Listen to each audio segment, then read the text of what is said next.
Bapak Ibu sekalian, kami dari kelompok A akan menjelaskan secara singkat mengenai tugas ujian akhir semester dasar-dasar manajemen.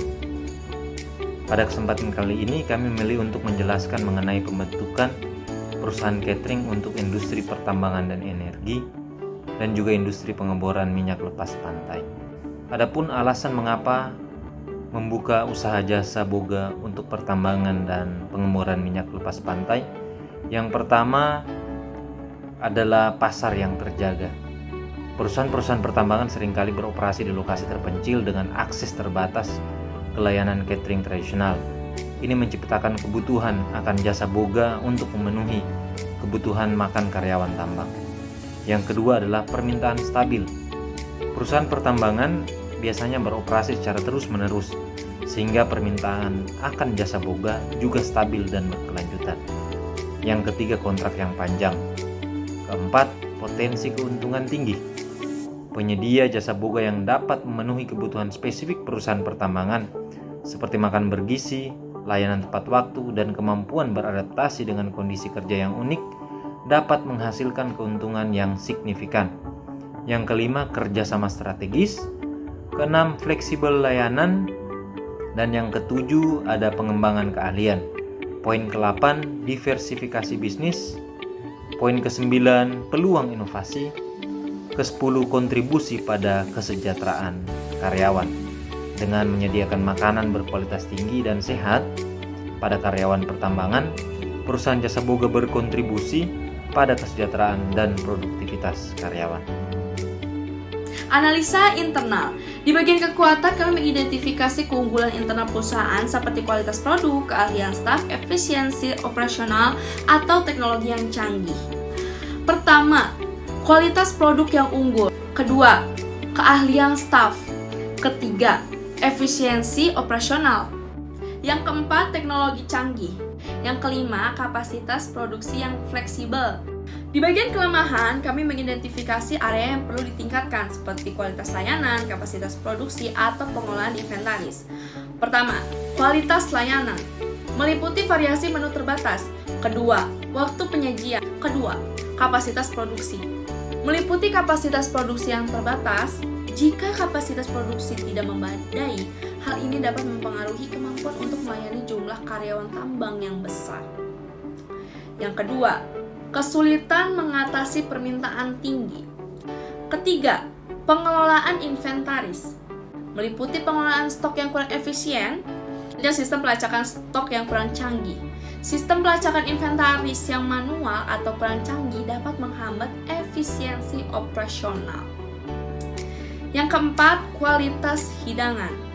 Meliputi konsistensi kualitas. Kurangnya konsistensi dalam kualitas hidangan dapat mengurangi kepuasan pelanggan.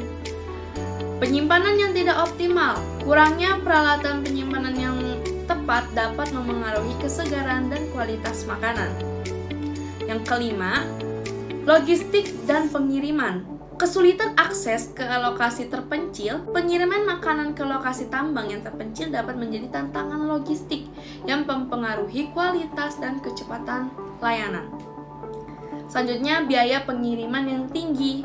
Biaya pengiriman ke lokasi terpencil dapat menjadi kendala dalam menjaga harga yang kompetitif. Keenam, komunikasi dengan pelanggan. Kurangnya mekanisme untuk menerima umpan balik pelanggan dapat menghambat perbaikan layanan. Keterbatasan interaksi. Kurangnya interaksi dengan karyawan tambang dapat membuat perusahaan kurang memahami kebutuhan dan preferensi mereka.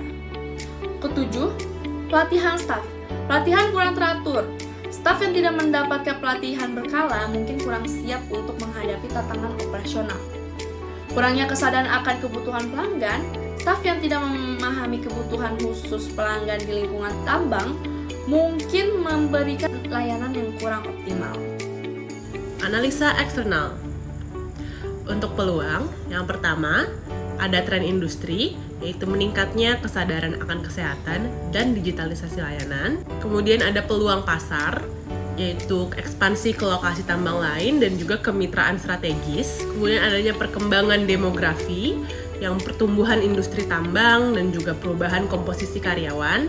Kemudian adanya permintaan layanan tambahan, yaitu layanan catering khusus dan juga layanan paket. Kemudian adanya juga kualitas hidangan, yaitu meningkatkan kepedulian terhadap kualitas makanan, dan juga ada pengelolaan lingkungan, yaitu ada keberlanjutan, dan yang terakhir ada inovasi produk, yaitu pengembangan menu kreatif dan juga pelayanan pemasangan. Nah, untuk ancamannya, adanya pesaing baru, yaitu munculnya penyedia lain dan juga pesaing dengan harga yang lebih rendah. Adanya regulasi pemerintah, perubahan regulasi keamanan pangan, dan juga regulasi lingkungan. Kemudian perubahan selera konsumen, tren makanan, dan juga permintaan untuk menu khusus. Kemudian ada keterbatasan logistik, ada kesulitan akses, dan juga cuaca yang ekstrim. Kemudian ada kondisi ekonomi, fluktuasi ekonomi, dan juga kenaikan biaya bahan baku. Terus juga ada perubahan kebutuhan karyawan, perubahan jadwal kerja, dan juga pergantian karyawan. Dan yang terakhir adanya keamanan pangan, klaim keamanan pangan. Berikut kami akan menjelaskan mengenai struktur organisasi perusahaan catering di Tambang. Yang pertama, Direktur Operasional yang berkedudukan di Head Office, bertanggung jawab atas keseluruhan operasi perusahaan catering, termasuk pengawasan dan koordinasi berbagai departemen di Head Office dan site. Yang kedua, Technical Advisor, memberikan saran teknis terkait aspek operasional perusahaan, khususnya yang terkait dengan standar kualitas, keamanan, dan efisiensi kerja. Key Account Director, mengelola hubungan dengan klien utama, menjamin kepuasan klien dengan memastikan pelayanan dan kualitas produk sesuai dengan kebutuhan klien, dan yang ketiga, bekerja sebagai penghubung antara klien dan tim operasional perusahaan. Project Manager, bertanggung jawab atas manajemen proyek-proyek, termasuk perencanaan, pelaksanaan, pengawasan, dan evaluasi. Head of Department, memimpin departemen tertentu di perusahaan seperti departemen kuliner, sumber daya manusia, keuangan, dan lain-lain. Executive Chef bertanggung jawab atas semua aspek kuliner di perusahaan, termasuk menu, kualitas makanan, dan keamanan pangan. Site Manager, memimpin operasi catering di lokasi tambang, bertanggung jawab atas perencanaan, pelaksanaan pengawasan layanan catering, housekeeping, dan laundry di site. Supervisor bertugas mengawasi kinerja karyawan di site, termasuk kualitas layanan dan kepatuhan terhadap standar perusahaan. Placemaker mengatur tempat dan pelayanan kepada klien di lokasi, memastikan penataan meja, hidangan, dan pelayanan di kamar dan laundry sesuai dengan standar perusahaan. Ada 7 budaya organisasi dalam perusahaan kami ini. Yang pertama, penggunaan bahan baku berkualitas, di mana kami hanya menggunakan bahan baku segar dan berkualitas tinggi, menjaga standar kualitas dan cita rasa yang tak tertandingi. Yang kedua, pelatihan dan pengembangan karyawan. Tim karyawan yang terlatih dengan baik untuk pelayanan superior, mendorong pengembangan keterampilan untuk menjadi luar biasa. Yang ketiga, pemantauan dan evaluasi kualitas, mengawasi setiap detail untuk memenuhi standar ketat perusahaan, dan juga responsif terhadap umpan balik pelanggan untuk perbaikan. Yang kelima, budaya perbaikan dan yang berkelanjutan, mencari kesempurnaan melalui perbaikan yang berkelanjutan, komitmen untuk menjadi yang terbaik dalam semua aspek layanan. Yang keenam, penghargaan dan pengakuan. Kami juga menghargai dedikasi karyawan dengan memberikan penghargaan yang pantas. Kami memberikan pengakuan publik atas kontribusi karyawan. Dan yang terakhir, fokus pada kesehatan dan keselamatan. Prioritas pada keselamatan dan kesehatan pelanggan merupakan langkah-langkah pencegahan untuk pengalaman tanpa risiko dengan komitmen terhadap kualitas layanan. Perusahaan tidak hanya menyediakan makanan, tapi juga menciptakan pengalaman tak terlupakan bagi setiap pelanggan. Cara berkomunikasi dalam organisasi.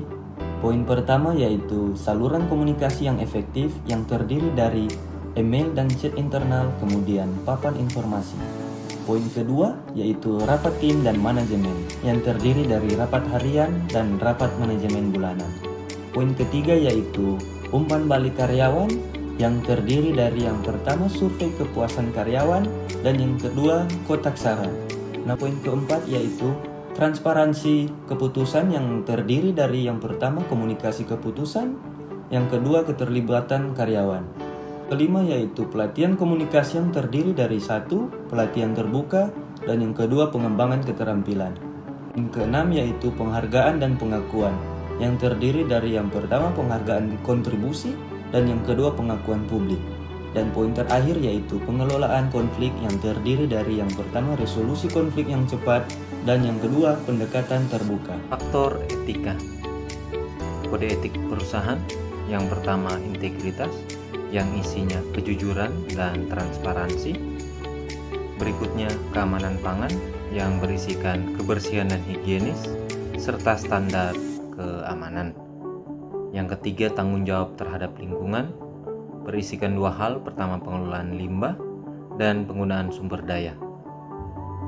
Yang selanjutnya adalah profesionalisme, mencakup respect terhadap orang lain dan tepat waktu.